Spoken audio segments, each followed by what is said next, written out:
Hello everyone. Today, let's talk about the story of a Chinese deity, Gonggong. Today's protagonist, the water god Gonggong, is a great-grandson of the Flame Emperor.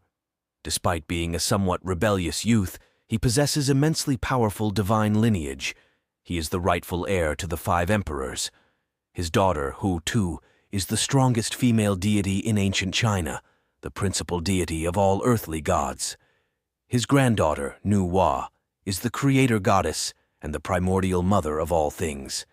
His grandson, Ye Ming, is the god of time who created the 12 months of the year. His great-grandson, Kua Fu, is the legendary youth who chased the sun. Gonggong has a unique appearance with a human face and a snake body, long red hair, and rides a giant black dragon. As the water god, Gonggong governs and controls the oceans, rivers, lakes, and all water on Earth, which cover 7/10 of the planet. Like many rebellious youths, Gonggong is diligent but extremely impulsive and self-absorbed. Whenever things don't go his way, he feels misunderstood and unlucky. When Zhuan Shu succeeded the Huangdi, Gonggong was furious, believing that Zhuan Shu had usurped the throne that should have been his. Thus, Gonggong, along with his followers Xiang Liu and Fu Yu, rallied discontented celestial beings to oppose Zhuan Shu. The rebellious gods elected Gonggong as their leader and formed an army to challenge Zhuan Shu. A fierce battle ensued, with Gonggong and Zhuan Shu's armies clashing from the heavens to the mortal realm and back. Gods continuously joined Zhuan Shu's army. Tai Feng, with a tiger's tail and a human form, arrived from He Mountain.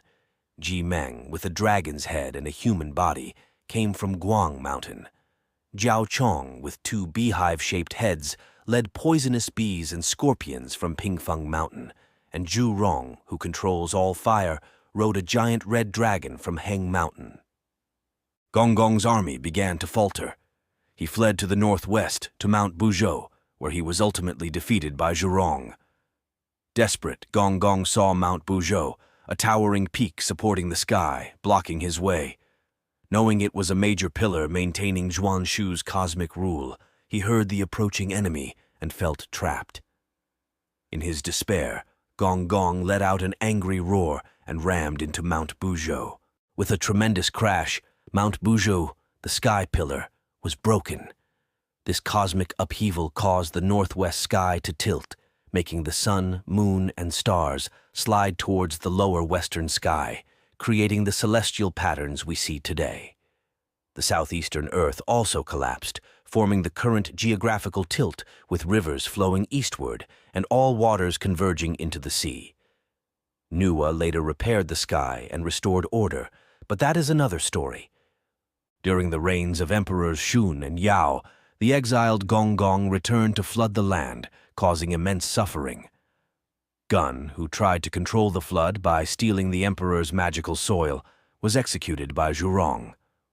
Gun's son, Yu, continued the flood control efforts. To eliminate the root cause, Yu led an army with Yinglong, Huanglong, Beilong, and Konglong to fight Gonggong. After defeating Xiang Liu, Yu eventually defeated Gonggong and exiled him to Gongcheng in Yuzhou. The floods were successfully managed, restoring order to the world. Later, Gonggong was revered as the master of waters and the deity of water management. The Gonggong Terrace was built for him in the Yinshan Mountains. It is said that archers dared not shoot arrows northward towards the Gonggong Terrace, fearing to anger him. Despite his volatile nature, Gonggong's divine power and close connection to the lives of ancient people earned him their respect and reverence. That's it for today's story. See you in the next one.